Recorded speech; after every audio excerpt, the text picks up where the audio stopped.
السلام عليكم احلى متابعين. النهارده عايزين نعمل فراخ مشويه بتاعه الحاتي بابسط واسهل طريقه وفي البيت من غير ما نشويها عند الحاتي او نشتريها بثمن وقدره. على فكره انا بحب الوراك، انا من عشاق الوراك. انت حابه تجيبي فرخه تجيبيها وتغسليها وتشطفيها كويس زي ما انا غسلاها كده وتقطعيها من ظهرها بالنص، بس انا هكتفي النهارده بوراك عشان انا عندي العيال بيحبوا الوراك قوي قوي قوي قوي قوي، واحنا كمان كده كده من عشاق الوراك.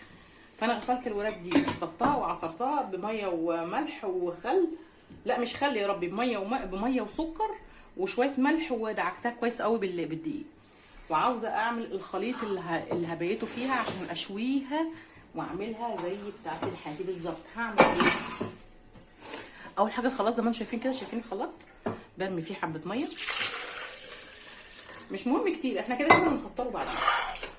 وبعد كده قرن فلفل حامي زي ده بقطعه، تمام.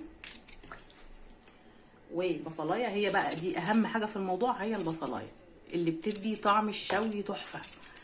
ما هنعملها عصير دلوقتي في الخلاط وهنشوي وهنحطها ونبيتها في التتبيله الفراخ اللي احنا هنعملها. وطماطمايه اهي معايا وليمونه، نجيب الليمونه كده زي ما انتم شايفينها، اعصر الليمونه كده زي ما انتم شايفينها اهي، عصرتها تحت ايه على التتبيله اللي انا ايه اللي هي طماطمايه بصلايه قرن فلفل وليمونه كامله معايا اهو.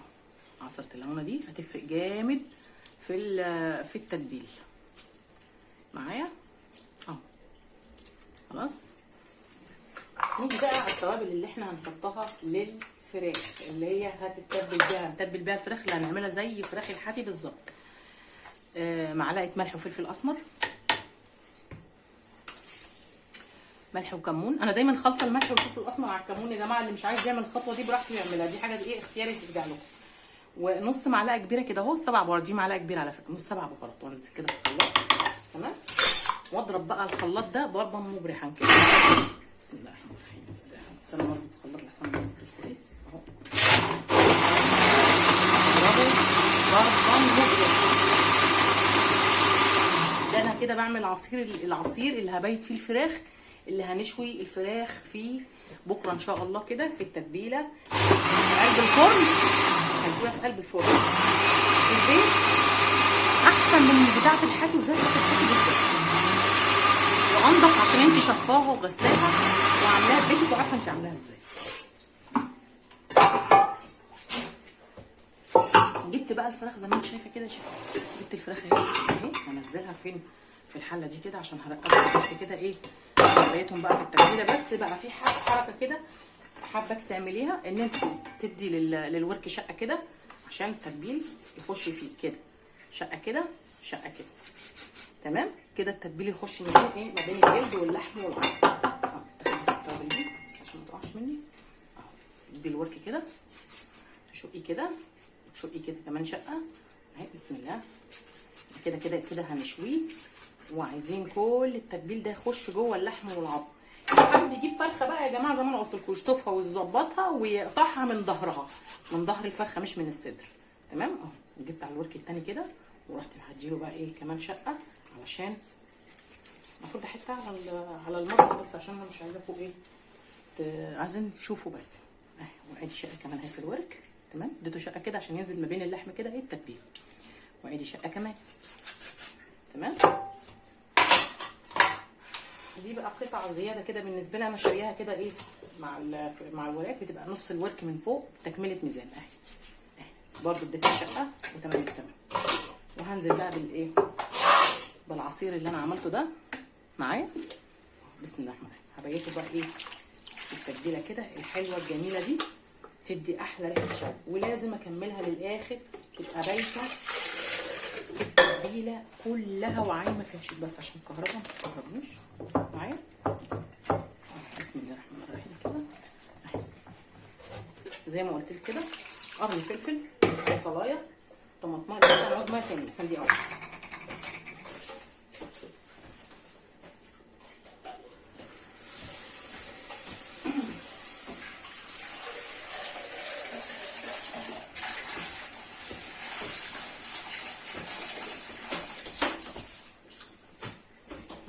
زي ما انتم شايفين كده. خلاص كده تمام التمام. هي الفراخ كده عامل في التتبيل ده، وهنبيتها ليله كامله، وتاني يوم هنشويها. والله حابه تشويها في نفس اليوم، ممكن اقل حاجه تقعد تقعديها ساعه في التتبيله او نص ساعه، بس لو باتت ليله هيبقى احسن واحسن، وتدي طعم الشوي وتحفه. وهشويها لكم على الفحم كمان وفي البيت من قبل، من غير ما اخرج من باب البيت. هتتشوي وهتتبل وهتبقى زي الفل. يلا ابيتها في التتبيله ليله في التلاجة ونشويها بقى ونوريكم الشوي هيبقى ازاي. السلام عليكم. السلام عليكم احلى متابعين. بعد ما تبلنا الفراخ امبارح، انا نسيت اقول لكم على حاجه مهمه انا عملتها. انا حطيت هنا، بس انا مش هوريكم بقى عشان انا عملتها امبارح. حطيت شويه خل على الفراخ دي بعد ما تبلتها امبارح، و4 فصاص ثوم مفرومين وحطيتهم. انا نسيت اوريكم بقى التكه دي بس بعد ما قفلت. النهارده جيت اشوي الفراخ في الصاج كما بشويهم، وادور على ورق فويل هنا في البيت ما لقيتش. طب بس الجيش قال لنا ايه؟ اتصرفوا. فاحنا هنتصرف ازاي؟ هجيب الفراخ برده زي ما انتم شايفين كده، هرصها في الصاج ده. انا بالنسبه لي اسمه صاج الانقاذ ده، اني دايما بشفي فيه كل المشويات بتطلع بسم الله ما شاء الله عليه. بس احنا ما لقيناش دلوقتي ورق فويل. هل الوصفه هتقف؟ لا مش هتقف ان شاء الله، باذن الله هتمشي وهنكمل وهنشوي. واروح بقى بعد ما ارص كده الفراخ زي ما انتم شايفين كده، ارمي شويه الميه اللي هي بتاعت التتبيله بتاعت امبارح دي كده، واحطها على الرف الاولاني. انا مولعه الفرن، احطها على الرف الاولاني. قصرت معانا اهلا وسهلا، لو قصرت معانا هنرميها على الشبكه. ما قصرتش معانا على الوضع ده وتشوي الكنبه، ما قصرت معانا هروح رميها ايه على الشبكه، احطها في الفرن وهوريها لكم دقيقه واحده. زي ما انتم شايفين كده، رميت ولعت الفرن ورميت الفراخ كده على الرف الاولاني، ورميت الصوص بتاعها ايه من غير بقى ورق فويل، عشان انا ما لقيتش ورق فويل، بس هو الجيش قال لنا اتصرفوا. بعد ما تاخد الشوي بتاعها برده هقعد ارمي الصوص كده عشان تستوي عليها، وبعد كده هرميها على الرف ايه التاني. بس الاول لما تاخد غلوتها وتشكشك، بعد نص ساعه كده هفتح عليها. انتم شايفين اهو الفراخ بدات تاخد التسويه بتاعتها اهي، ورحت مزوده عليها شويه برده صوص من التتبيله، او رفعتها على الرف التاني وهسيبها لحد ما تشوي. ولا ورق فويل ولا حاجه، الجيش قال لنا اتصرفوا، وان شاء الله هنتصرف. اما تستوي بقى هبقى اطلع لكم وافرجها لكم. بصوا كده اهي الفراخ بدات تاخد لون التحميره اهي، ولا ورق فويل ولا كيس حراري ولا اي حاجه. الجيش قال لنا يا نونو ايه اتصرفي. اهو زي ما انتم شايفين اهو بدات الفراخ ايه تاخد شكل الشوي اهي. بس انا برضو هعمل لها حركه جميله كده لما تشوي وتطلع كده وتحمر اكتر من كده. بحب اخد اللون اللي اكتر من كده شويه، اللي حابب يطلعها على كده مفيش مشكله، بس انا بحب اخد اللون ايه يعني جامد شويه، بيبقى الشكل بتبقى احلى واطعم بالنسبه لنا. بعد ما تطلع هفرجكم هنعمل فيها ايه عشان نحولها بقى لفراخ حياتي على اصولها. شايفين المنظر اهو بتاع الفراخ يتحدث عن نفسه. والله اهي استوت اهي وزي الفل وجميله وحرمشت بدون بقى ولا ورق حراري ولا بتاع. اكتفينا بكده يا شيف نونو؟ لا، هنعمل لها بقى احلى فحميه عشان تدي طعم واكنك شويه على الفحم بالظبط في البيت. نعمل لها فحمه ونكمل.